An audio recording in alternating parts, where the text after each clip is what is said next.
Dear student, आज हम लोग जो है देखेंगे phase difference between voltage V और करंट यानी कि धारा I के बीच का कालांतर। इसका ये मतलब है कि अभी हमें यहाँ पर ये देखना है कि V और I वोल्टेज और करंट के बीच में क्या डिफरेंस होता है। अगर हमारे जो लोड होते हैं वो तीन तरीके के होते हैं, जैसा कि हम लोगों ने पढ़ा भी है। जब चैप्टर 1 वगैरह पढ़ रहे थे तो वहाँ पर हम लोगों ने देखा था कि रेजिस्टेंस होता है जिसको हम लोग यानी कि प्रतिरोध R से रिप्रेजेंट करते हैं। फिर उसके बाद इंडक्टर आता है जिसको हम L से रिप्रेजेंट करते हैं। इसके बाद जो है आपका कैपेसिटर होता है जिसको हम C से रिप्रेजेंट करते हैं। तो ये तीन ही तरीके के लोड होते हैं और उन्हीं लोड पर हम लोग जो है ये देखते हैं कि जब रेजिस्टेंस में लगाया जाएगा तो उस समय V और I के बीच का क्या डिफरेंस हमको मिलता है। तो अगर आप उसको देखें ध्यान से यहाँ पे,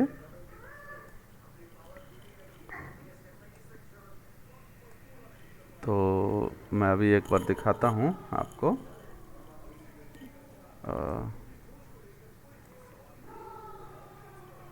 इसको मैं अलग इसलिए कर रहा हूँ जिससे कि आपको यहीं पे मैं डायग्राम बना के दिखा सकूँ। तो अभी मैं यहाँ एक तरफ रख लेता हूँ और डायग्राम आपको यहाँ से कंप्लीट करके दिखाता हूँ। तो क्या होगा, ये आपका सिंबल है साइनसॉइडल वेव के लिए, ये V, और यहाँ पर जो करंट फ्लो करेगी वो है आपके लिए I।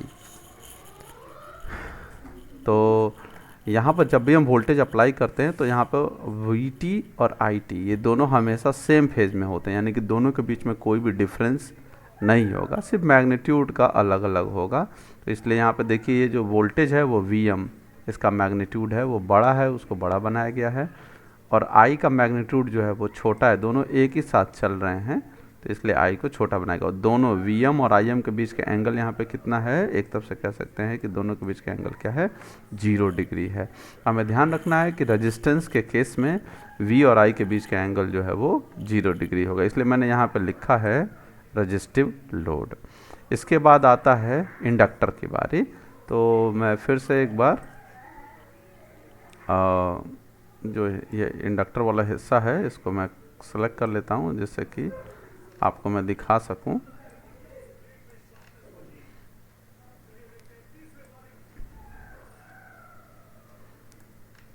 तो इंडक्टर के जो केस होता है उसमें आपको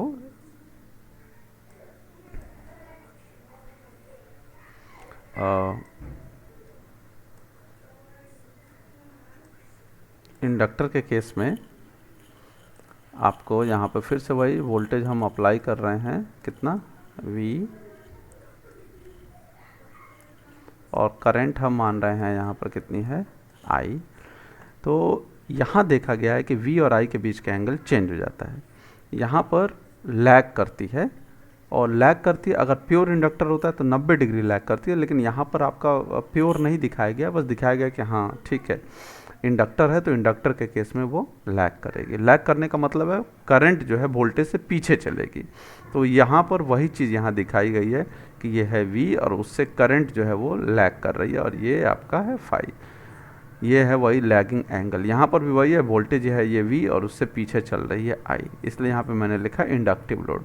अगर ये प्योर इंडक्टर होता यानी कि इसमें कोई लॉस वगैरह नहीं होता तो उस केस में ये फाई की वैल्यू यहाँ पे 90 डिग्री हो जाती, लेकिन यहाँ पे मान लिया गया कि हाँ इंडक्टिव लोड है और करंट लैग कर रही है, बस ये दिखाया गया है।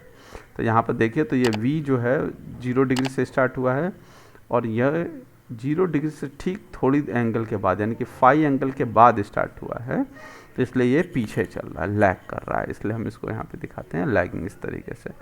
फिर इसके बाद जो है अगला आता है कैपेसिटर। तो कैपेसिटर को भी मैं अभी आपको यहाँ पे दिखा देता हूँ। कैपेसिटर के लिए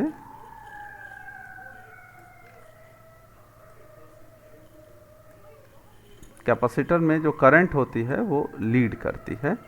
तो जब करंट लीड करती है, और कैपेसिटर के लिए अगर हम यहाँ पे डायग्राम बनाएं तो सिंपली इस तरीके का डायग्राम होगा। ये साइनसोइडल वेव का रिप्रेजेंटेशन है सिंपली, कि ये AC वोल्टेज अप्लाई किया गया है, ये है हमारा V और ये हमारा क्या है, I है। तो यहाँ पे करंट लीड करते हुए दिखाया गया है।